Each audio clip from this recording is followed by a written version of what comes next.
बिस्मिल्लाहिर्रहमानिर्रहीम, अस्सलाम वालेकुम। आप देख रहे हैं ऑक्सीजन टीवी और मुझे कहते हैं ज़ुखरुफ खान। प्रोग्राम O2 स्पोर्ट्स के साथ आपकी खिदमत में हाजिर हैं। सेट आपको बिल्कुल वही नज़र आ रहा होगा जो आप PSL में देखते रहे हैं।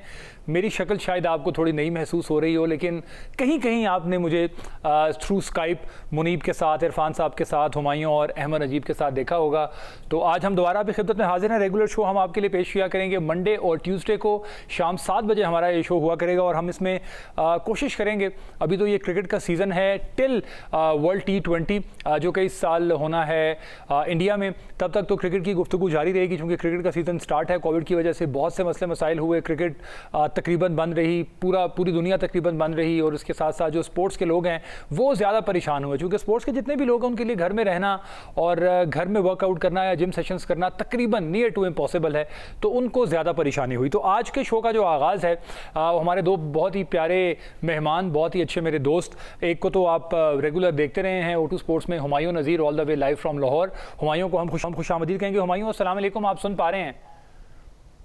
वालेकुम अस्सलाम, very nice to hear from you, finally you are back in the studio. Yes, thank you so much. और दूसरे हमारे बहुत ही ज़बरदस्त बड़े प्यारे दोस्त, इनसे हमने बहुत कोशिश की कि कुछ क्रिकेट के स्टैट्स सीखने की कोशिश करें और मैं मज़हर अरशद और हुमायूं की जो ला हासिल एक बहस है वो भी बड़ा एंजॉय करता हूं चूँकि बड़े बड़े स्टैट्स उसमें डिस्कस होते हैं और जहाँ पे हुमायूं अभी तशरीफ़ फरमा हैं इसी कमरे में डिस्कशन होती है। मज़हर अरशद किसी तारुफ के मोहताज नहीं है जी, अभी माशाल्लाह ये ऑस्ट्रेलिया इंडिया सीरीज़ कवर करके आए हैं और इसके अलावा बेतहाशा वर्ल्ड कप और दुनिया सारी में cricket series, Caribbean Premier League हो गई, BBL हो गई, क्रिकेट ऑस्ट्रेलिया के साथ काम कर चुके हैं, PSL के साथ फ्रॉम द डे फर्स्ट मुंसलिक है। मज़हर अस्सलाम वालेकुम, थैंक यू। जी वालेकुम सलाम ज़ुखरुफ। मज़हर कैसे हैं आप? इस्लामाबाद रास आया आपको?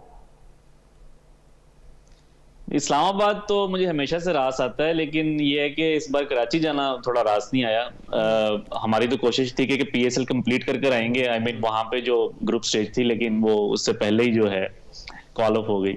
अच्छा, मैं मदर से स्टार्ट करता हूँ। मदर, चूँकि आप अभी रिसेंटली PSL का हिस्सा भी रहे, तो पहले तो ये डिस्क्राइब करें, थोड़ा सा एलैबोरेट करें कि ये बेसिकली बायो बबल इतना मुश्किल होता है। लोग शायद इसको बहुत आसान समझते हैं, वो समझते हैं कि बस ये प्लेयर्स ने जाना है और मैच खेलना है, कोई ऐसा प्रॉब्लम नहीं है। तो थोड़ा सा हमारे सुनने वालों को, देखने वालों को बताएं कि ये बायो बबल जो है ये कोई आसान चीज़ नहीं है। जी बिल्कुल ज़ुखरुफ, आई थिंक इस टाइम पूरी दुनिया में एक बहुत चैलेंजिंग सिचुएशन है। अभी हमने रिसेंटली देखा कि जो इंग्लैंड और साउथ अफ्रीका की जो सीरीज थी उसमें भी इस तरह के इश्यूज आए कि कुछ प्लेयर्स के केसेस थे जो कि सस्पेक्ट केसेस थे, लेकिन बाद में खैर वो नेगेटिव आए, लेकिन उन सस्पेक्ट केसेस की बेस के ऊपर उनको जो है सीरीज को कॉल ऑफ करना पड़ा साउथ अफ्रीका में। और अब PSL में भी कुछ ऐसा ही हमने देखने को मिला कि यहाँ पे तो कंफर्म केसेस थे। तो ऑब्वियसली जो इंडिया और इंग्लैंड जो उन्होंने जो भी करवाई है क्रिकेट, वो बेसिकली अपना जो बायोसिक्योर बबल है उसको आउटसोर्स करते हैं किसी एक थर्ड पार्टी को, और शायद अब PCB भी यही सोच रहा है। तो मेरा ख्याल है कि एक टाइम पूरी दुनिया में ये एक पैंडेमिक आया हुआ है, सबके लिए एक बहुत ज्यादा चैलेंजिंग सिचुएशन है। तो थोड़ी सी मेरा ख्याल है कि PCB को भी उस तरह की मुश्किलात का सामना करना पड़ा, बट लेट्स होप कि PSL अब जल्द से जल्द रिज्यूम होगी। सुनने में आ रहा है कि हो सकता है कि 20-25 दिन में ही हो जाए, या ज्यादा जो एक रियलिस्टिक पॉसिबिलिटी है वो जून की नजर आ रही है। तो लेट्स सी कि अब आगे क्या होता है। बिल्कुल ठीक है। अच्छा हुमायूं, आपका भी माशाल्लाह इंटरनेशनल एक्सपोजर बहुत ज़बरदस्त है, आपने डिग्री भी अपनी बाहर से की और फिर आप लॉर्ड्स की जो मीडिया टीम है उसके साथ भी काम करते रहे। थोड़ा सा मुझे और हमारे नाज़रीन को ये बताएं कि क्या डिफरेंस महसूस किया? अभी रिसेंटली जो PSL का ड्राफ्ट है वो भी माशाल्लाह आप उस टीम का हिस्सा थे, तो क्या मेजर आपको पॉजिटिव्स और नेगेटिव्स नजर आए कि हाँ यहाँ पे हमारी बेहतरी की गुंजाइश है, अगर हम ये थोड़ा बेहतर कर लें तो फिर ये चाहे बायो बबल हो या ये कोविड की सिचुएशन हो, इस पे काबू पाया जा सकता है? आप बायो बबल के सिक्योर के सिलसिले में? जी जी जी जी, एग्जैक्टली बिल्कुल। ये तो मैंने भी, जैसे मदर मेरे साथ ही था नेशनल T20 और उसके बाद डोमेस्टिक सीजन में भी ये बायो सिक्योर बबल था, और जैसे कि हमने बताया है तो ये बहुत मुश्किल जी, और आपको इसको यूज टू होना या इस कंडीशन में खेलना, it's not ideal at all, क्योंकि हम सब ने पहले भी इनमें काम किया हुआ है। जब आप बाद में कर रहे होते हैं तो आपको वाज़ेह डिफरेंस नजर आता है, ना इंटरेक्शन हो सकती है और कुछ हद तक it's very impossible to not stay in touch. मैं नेशनल T20 में था, वहां भी कुछ ऐसे इंसिडेंट्स थे जहां आपका कहीं ना कहीं गलती से भी इंटरेक्शन हो जाता है।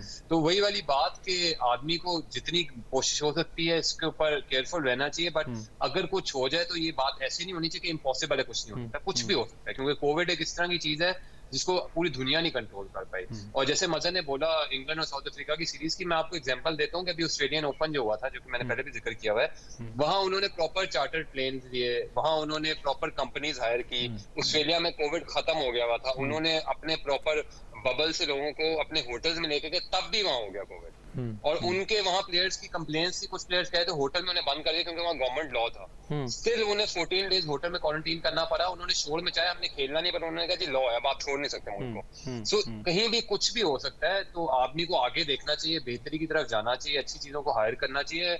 और जब ये हो जाए तो सबको एक साथ इकट्ठे होकर कोशिश यही करनी चाहिए सेफ्टी रीजन से कि जल्दी से जल्दी कॉल ऑफ करें, और खासतौर पे जो इंटरनेशनल प्लेयर्स थे उनको वापस अपने घरों में पहुंचाया जाए, क्योंकि वो ज्यादा जरूरी है, और उसके बाद लोकल प्लेयर्स को। सो ये कंडीशंस बहुत मुश्किल है, कोशिश आदमी पूरी करता है, but I would say it's not ideal, और पूरी दुनिया अभी भी सीख रही है इससे, कोई पूरी तरह सीखा नहीं है इससे। बिल्कुल ठीक है। अच्छा मदर, एक सवाल ये भी है, जिस तरह हम लोगों का ताल्लुक चूँकि स्पोर्ट से है, पूरा साल काम चलता रहता है, आपका ताल्लुक एक ऐसी फील्ड से है कि आपको बहुत ट्रैवल भी करना पड़ता है, तो आपके लिए कितना मुश्किल हुआ ये सारी पैंडेमिक की सिचुएशन? और फिर थोड़ा ये बताएं कि प्लेयर्स के लिए कितना मुश्किल होता है जब वो घर से बाहर नहीं जा सकते, अपनी एक्सरसाइज नहीं कर सकते, जिम नहीं कर सकते, वो जो एक आप कह लें कि मेंटल टेंशन होना शुरू हो जाती है, उसको कोप अप करने में कितना मुश्किल होता है फिर प्लेयर्स को? देखिए ज़ुखरुफ, जैसे कि मैंने आपको पहले कहा कि ये एक अनप्रेसिडेंट सिचुएशन है, मतलब कि किसी ने सोचा भी नहीं था कि ऐसा हो सकता है जिंदगी में, और ना कोई इसकी आपने पहले कोई आपकी इस तरह की कोई प्रैक्टिस थी, तो पहली बार ऐसा हुआ। तो अभी हम देख रहे हैं कि कई ऐसे प्लेयर्स हैं दुनिया के जो कि 6 महीने से जो है उनकी एक किस्म की बबल के अंदर लाइफ गुजरी है, स्पेशली वो प्लेयर्स जो कि आईपीएल खेलते हैं। 2 महीने की आईपीएल थी, फिर उसके बाद वही प्लेयर ऑस्ट्रेलिया गए, ऑस्ट्रेलिया इंडिया की सीरीज, फिर इंडिया की एक सीरीज स्टार्ट हो गई।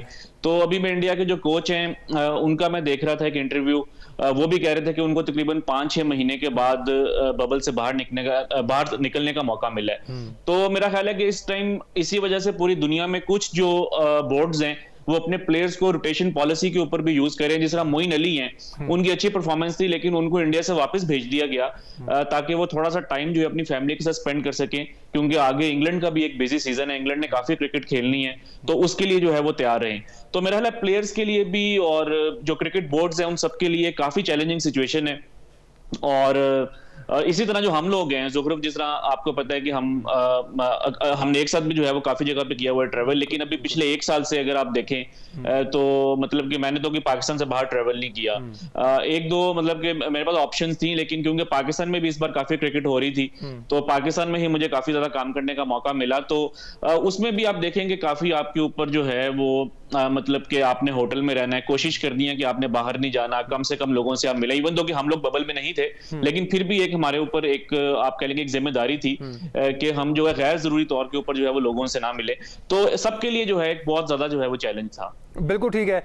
अच्छा मुझे ना कुछ चीज़ें ऑब्वियसली हुमायूं जिन पे हम काबू नहीं पा सकते, जब आप एयर ट्रैवल करते हैं तो उसमें अनाउंसमेंट हो रही होती है कि जी सोशल डिस्टेंसिंग रखें, लेकिन साथ ही आप देखते हैं कि आपकी बराबर वाली सीट में भी एक साहब बैठे हैं, उनके साथ भी एक साहब बैठे हैं, तो आप किस हद तक सोशल डिस्टेंसिंग करेंगे? तो कुछ चीज़ें बड़ी फ़नी भी आपको लगती हैं, बट ये बबल वाली जो एक सिचुएशन है ये बड़ी मुश्किल भी है। और अभी जिस तरह आपने ऑस्ट्रेलियन ओपन का जिक्र किया, वहाँ पर ये सूरत हाल थी, फिर हमने देखा फार्मूला 1 में वहाँ पर भी हमें पॉजिटिव केसेज नज़र आए। तो मुझे हुमायूं ये बताएं, ये बड़ा एक आप कह लें कि मासूमाना सवाल कह लें या थोड़ा हाईलाइटेड क्वेश्चन कह लें कि मीडिया का कितना इंपॉर्टेंट रोल होना चाहिए सही और ठीक खबर पहुंचाने के लिए? क्योंकि मैं खुद बायो बबल का हिस्सा एक बार नहीं, इससे पहले भी रह चुका हूं, और एक टीम के साथ ट्रैवल भी करता हूं, और टीम के साथ और जितने भी प्रोटोकॉल्स हैं वो प्रॉपरली फॉलो किए जाते हैं।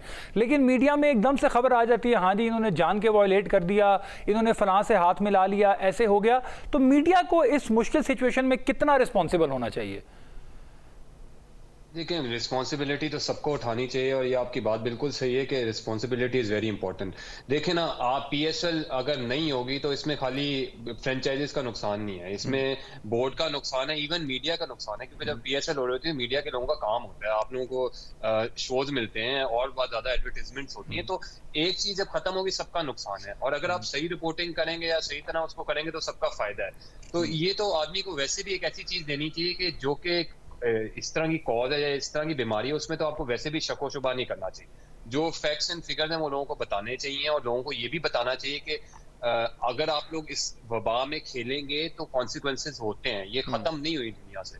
अभी भी पूरी दुनिया को वैक्सीनेट करना है हमने, अभी भी हमने सोशल डिस्टेंसिंग रखनी है, अभी भी हमने मास्क पहनने हैं, पर इस सारों के बावजूद भी कुछ हो सकता है। तो ये पॉसिबिलिटी तो दिमाग से बिल्कुल निकाल देना कि हाँ यहाँ पे कम रेट है तो इसलिए किसी को कुछ हो नहीं सकता। ये तो आपको होता है कि हो गया है तो उसके बाद आपने क्या करना है। तो इस हद तक मीडिया को रिस्पॉन्सिबिलिटी ये शो करनी चाहिए थी कि ब्लेम गेम नहीं खेलनी चाहिए थी। जब कुछ हुआ है तो सबको कलेक्टिवली डिसाइड करना चाहिए था कि भाई इसका ये हुआ है, okay it's for the better, खत्म हो गया, आदमी दोबारा कर लेगा, और उस तरह चलना चाहिए। और पूरी दुनिया में ऐसे होता है जी, पूरी दुनिया में it should be considered as a national problem, और सबको इसके साथ टैकल करना है, और ये सबको मिलकर ही टैकल करना है। ये एक बंदे की गलती नहीं है। और जाहिर बात है कि बीमारी कौन जान के फैलाना चाहता है, किसको शौक है जी कि दूसरा बीमार हो जाए। ये सिचुएशन किसको एंजॉय करने को मिलता है, कौन फैलाना चाहेगा। तो ऑफ कोर्स गलतियां होती है, नेग्लिजेंस होती है, लोगों को अवेयरनेस होनी चाहिए, और यही कैंपेन है, मीडिया का काम है कि अवेयरनेस पैदा करें। बिल्कुल ठीक है। अच्छा mother, coming back to the PSL, ये पीएसएल जब स्टार्ट हुई तो आपके ख्याल में as a cricket statistician, cricket expert, एक सहाफ़ी होने के नाते से तमाम तक पीछे वाली चीज़ों को देखते हुए, आपकी नज़र में टॉप टीम में आपके जहन में मुल्तान थी, इस्लामाबाद, कराची, ड्राफ्टिंग में आपको सबसे अच्छी कौन सी टीम लगी? और जब ये पीएसएल स्टार्ट हुई तो फिर आपने देखा कि इस्लामाबाद की टीम 2 मैचेस जीती, फिर एक हार गई, फिर जीत गई। मुल्तान जो कि लास्ट ईयर बड़े टॉप पे जा रहे थे, उनको कोई कन्विंसिंगली नहीं जीत पा रहे थे। क्वेटा पहले बैक टू बैक मैचेस हार गया। तो इस सारी सिचुएशन को किस तरह एलैबोरेट करेंगे? देखिए, मेरा ख्याल है कि ऑन पेपर इस्लामाबाद की टीम काफी स्ट्रांग थी, इवन दो कि उनके 2-3 प्लेयर्स जो है वो नहीं आ सके। उनमें कॉलिन मनरो थे, रीस टॉपली थे और क्रिस जॉर्डन, लेकिन उसके बावजूद जिस तरीके से उनका कॉम्बिनेशन था कि नंबर 9 के ऊपर हमने देखा कि हसन अली आगे बैटिंग करते थे, जिनकी कि फर्स्ट क्लास क्रिकेट में सेंचुरी है, तो बैटिंग काफी ज्यादा स्ट्रांग थी। तो मुझे इस्लामाबाद की टीम जो है वो काफी अच्छी लग रही थी। दूसरा, लाहौर की टीम, क्योंकि मेरा ख्याल है कि लाहौर का जो बॉलिंग अटैक है वो आप कह लें कि इस तरह का है जिस तरह किसी इंटरनेशनल टीम का होता है। राशिद खान थे, हारिस रऊफ थे, शाहीन अफरीदी, ये 3 बॉलर्स पिछले साल 2020 के 3 बेस्ट बॉलर्स थे जो कि लाहौर की टीम में थे। Even though Rashid Khan 2 matches के बाद चले गए थे, लेकिन उसके बावजूद आप देखेंगे उनके पास दिलबर हुसैन भी थे जो कि कोई मैच तो नहीं खेले, लेकिन ये मतलब कि हम उम्मीद कर सकते थे कि वो टूर्नामेंट में जो है वो आगे जाके खेलेंगे। और फिर जो उनके कुछ इमर्जिंग प्लेयर्स आ रहे हैं, जिस तरह अहमद दानियाल हैं, वो भी अच्छे एक प्लेयर थे। फिर संदीप लम्मी-चाने उनके पास आ गए थे। तो मेरी नजर में लाहौर और इस्लामाबाद की ये जो 2 टीम्स थी, ये सबसे ज्यादा स्ट्रांग टीम्स आप कह सकते हैं कि ये दोनों, हम ये एक्सपेक्ट कर सकते थे कि पॉइंट्स टेबल के ऊपर ये 2 टीम्स जो है टॉप के ऊपर आएंगी। बिल्कुल ठीक है। अच्छा हुमायूं, क्वेटा और अगर मुल्तान की बात करें तो क्या चीज़ आपको लगी कि वो थोड़े बैकफुट पे चले गए? सरफराज की फॉर्म माशाल्लाह बड़ी ज़बरदस्त थी, क्या कोई उनको एक वो पिक नहीं मिल रही थी, या उनको एक्सेलरेट करने में थोड़ी प्रॉब्लम हो रही थी, या वो एक मैच जीत गए लेकिन उसके बाद पीएसएल का गैप आ गया? तो कहाँ पे कमी महसूस हुई मुल्तान और क्वेटा की आपको? देखिए, क्वेटा में शुरू में तो खैर उन्होंने अपनी बैटिंग कॉम्बिनेशन ही कुछ नहीं डिसाइड कर पा रहे थे। कभी वो ओपन कर रहे थे सरफराज, फिर उन्होंने क्रिस गेल को ओपन नहीं कराया, 1 डाउन खिलाया, फिर नीचे मिडल ऑर्डर में भी चेंजेस आए थे। तो पहले तो आई थिंक 1-2 मैचेस तो उनको अपनी बैटिंग कॉम्बिनेशन की नहीं समझ आ रही थी, और उसके बाद हमने देखा उन्होंने उसको संभालने की कोशिश की। सरफराज जो कि मिडल एंकर रोल अप्लाई करें और मिडल ऑर्डर में आए, तो फिर नजर आया कि अब टीम उनके इर्द गिर्द रिवॉल्व करना शुरू करेगी। दूसरा, बॉलिंग में बहुत लैग कर रहे थे कि शिनवारी या अनवर अली दोनों खेलते थे, और शिनवारी और अनवर अली इस तरह के बॉलर हैं कि जिस दिन अगर वो लाइन और लेंथ पे बॉल ना करा रहे हो तो it's a very bad day. Anwar Ali को आप ले आते थे तो होता था कि अच्छा बैटिंग ऑलराउंडर करा रहे, पर अनवर अली का बैटिंग में कोई रोल आ नहीं रहा था। आप जब शिनवारी को लेके आ रहे हैं तो आप उन्हें ऐसे टाइम पे ओवर्स दे रहे हैं जहां पे आपको पता है कि it's not a good situation, और पिचेस जैसे खेल रही हैं कि अगर आपके पास वेरिएशन इतनी ज्यादा नहीं है, और अगर आप फुल लाइन और लेंथ पे बॉल नहीं करा रहे, और अगर आप ऑफ कोर्स शॉर्ट बॉल कराएंगे उस टाइम पे उस पिच पे जिस तरह की पिचेस थी, तो दे वर स्ट्रगलिंग। सो क्वेटा का तो यही कॉम्बिनेशन नहीं बन पा रहा था, although in the end they try to do something, पर उनकी ये बॉलिंग और बैटिंग में प्रॉब्लम आई थी। जहां तक मुल्तान का सवाल है, Multan on paper was not that bad team, but उसके अंदर एक तो चेंज आ गई ना, उनके कप्तान उन्होंने चेंज कर दिए ऑलमोस्ट हफ्ता 2 हफ्ता पहले। रिजवान आ गया और उन्होंने ओपन किया, और रिजवान का आपको नजर भी आया कि रोल किया, उनकी परफॉर्मेंसेस भी रही। उसके बाद आप जब नीचे जाएं तो उन्होंने जो 2 ओपनर्स लिए हुए थे उनमें से एक को उन्होंने ऑफ कोर्स खिलाया, दूसरे को नहीं खिलाया, मिडल ऑर्डर में गए। और जो मुल्तान के अंदर प्रॉब्लम ये आ रही थी कि इमरान ताहिर, शाहिद अफरीदी और उस्मान कादिर, इनमें से बिल्कुल इन्होंने लेग स्पिनर्स में किसको लेके जाना है, किसको खिलाना है। और मेरा ख्याल है, I am not sure mother इस पे ज्यादा एलैबोरेट करेंगे कि वो इमरान ताहिर को इसलिए नहीं खिला सकते थे, शायद 4 ओवरसीज प्लेयर्स का ऑप्शन था तो इमरान ताहिर को बीच में ला नहीं पाए, तो उनके कॉम्बिनेशन इधर से ऊपर नीचे हो रहे थे, और ऑफ कोर्स ऑन पेपर जो नजर आ रहा था वो टीम नहीं क्लिक करेगी। पर मैं आपके आगे जाने से वाले सवाल, जैसे कि आपने पूछा, इस पीएसएल में हम सब जब बैठे थे तो हमें एक टीम जो लग रही थी कि वो ऑन पेपर इतनी स्ट्रॉन्ग नहीं थी, वो पेशावर की थी। पर जब पेशावर ने सबको सरप्राइज किया, इस PSL में उन्होंने लकी साबित हुए, जैसे भी साबित हुए, और वो एक टाइम पे टॉप ऑफ द टेबल भी चले गए। तो Peshawar was one of the teams जो कि कंसीडर हुई थी। अगर आप इस डालें तो आप कह रहे थे इस्लामाबाद है, लाहौर है, कराची है और फिर मुल्तान है, पर पेशावर ने हम सारों को जो लोअर थर्ड से ऊपर आई और उसने एक डिफरेंट कॉम्बिनेशन खेल के दिखाया। सो ये एक इस तरह की टीम थी जिससे मुझे बड़ा सरप्राइज किया। मगर आप एग्री करते हैं कि पेशावर की टीम उतनी स्ट्रांग नहीं थी जितनी वो हर साल रही है, या उसमें वहाब रियाज भी हैं, कामरान अकमल भी हैं, इस तरह के बड़े नाम हमें देखने को मिलते हैं, शुएब मलिक हैं, तो ऑन पेपर तो बड़े नाम हैं और परफॉर्मेंसेज भी रही हैं इनकी। देखें, पेशावर एक ऐसी टीम है, they always punch above their weight. मतलब कि आप जब उनको ऑन पेपर्स देखते हैं तो हमें अक्सर ऐसा लगता है कि ये कोई टीम खास नहीं है। इवन 2019 में जब वो PSL का फाइनल खेले थे तो उस PSL से पहले सब लोग ये कह रहे थे कि एक बड़ी वीक टीम है, लेकिन फिर भी वो टीम जो है उसने फाइनल खेला। इसी तरह 2017 में जीते, 18 में भी फाइनल खेला। तो ये एक पेशावर ऐसी टीम है जिसने 3 कंसेक्यूटिव PSL के फाइनल खेले हुए हैं, और मेरा ख्याल है कि इसका बहुत ज्यादा जो क्रेडिट है वो जाता है डेरिन सेमी को, क्योंकि जिस तरीके से वो प्लानिंग करते हैं, मैं मतलब कि उससे बहुत ज्यादा इंप्रेस्ड हूं कि वो अपने लिमिटेड रिसोर्सेज को, उनको पता है कि उन्होंने उसको मैक्सिमाइज कैसे करना। जिस तरह हमने इस मैच में भी देखा, इस ये जो PSL हुई है, हमने इसमें भी देखा कि उनका पेशावर का जो मैच था मुल्तान के साथ, उसमें इमामुल हक काफी स्लो खेल रहे थे, लेकिन इमामुल हक रन आउट हो गए। मेरी ये पर्सनल फीलिंग है कि इमामुल हक ने अपनी विकेट को जो है वो सेक्रीफाइस किया। उनको एक रोल दिया गया था कि आपने एंकर करना है, उन्होंने इनिंग्स को एंकर किया। जब आपने एक प्लेटफॉर्म सेट कर दिया तो वो टाइमली जो है उन्होंने अपनी विकेट को सेक्रीफाइस किया, और उसके बाद फिर जो उनके पावर हिटर्स हैं उन्होंने आके मैच को जितवाया। तो मेरा ये ख्याल है कि पेशावर जो है अपनी प्लानिंग और स्ट्रेटेजी की वजह से हमेशा हमें हर PSL में अच्छा खेलता हुआ दिखाई देता है, और इसका बहुत ज्यादा जो क्रेडिट है वो जाता है डेरिन सेमी को। बिल्कुल ठीक है। अच्छा, ये अभी क्रिकेटिंग के और भी बहुत सारे सवाल मेरे जहन में आ रहे हैं, लेकिन एक जो चीज़ PSL से पहले और बहुत ज़्यादा जिससे बात हुई वो था जी PSL का एंथम। तो आप समझते हैं हुमायूं कि ये तो एक ऐसी रेगुलर चीज़ें हैं जो एंथम दुनिया में कहीं भी हो, आ गया, रिलीज़ हो गया, इस पे हमें उतनी टेंशन नहीं लेनी चाहिए या उतनी बात नहीं होनी चाहिए। भाई PSL का एक काम है, PCB का, उन्होंने एंथम रिलीज़ कर दिया और वो ज़बान ज़्यादा आम हो गया और हर बंदे ने ग्रूव मेरा, कहीं ऐसा नहीं है जो नज़र ना आया हो। तो हम इन चीज़ों पे फोकस ज़्यादा करते हैं बजाय क्रिकेट की चीज़ों पे फोकस करने के, तो आप समझते हैं इसीलिए प्रॉब्लम्स भी ज़्यादा होते हैं हमें। ये देखें, आपने जैसे बड़ी अच्छी बात की, हम तीनों ही क्रिएटिव फील्ड से हैं, आप भी क्रिएटिव फील्ड से, मैं भी, मजर भी। देखें, क्रिएटिविटी हर बंदे की अपना ओपिनियन होता है, उसमें क्रिएटिविटी में गलत और सही कुछ नहीं होता। किसी को राइट साइड से शॉट अच्छी लगती है, किसी को लेफ्ट साइड से अच्छी लगती है, किसी को मिड शॉट अच्छी लगती है, किसी को zoom. So creativity is a personal point of view. जिसको अच्छा लगता है सही है, जिसको नहीं अच्छा लगता उसको नहीं अच्छा लगता। पर आप किसी चीज को या किसी की मेहनत को सीधा सीधा तो नहीं कह सकते खराब है। हर बंदा जी एक चीज बनाता है, क्रिएटिव आर्ट है, और बाद में ऑडियंस डिसाइड करती है। लोगों को पसंद आता है तो ठीक है, नहीं आता तो ना सही। But it's not a very big debate. हाँ, 2-3 दिन आप डिबेट कर लें, एक हफ्ता डिबेट कर लें, उसके बाद खत्म कर दें। It's not a very big issue. It's a song कुछ लोगों को पसंद आता है, कुछ लोगों को नहीं पसंद आता।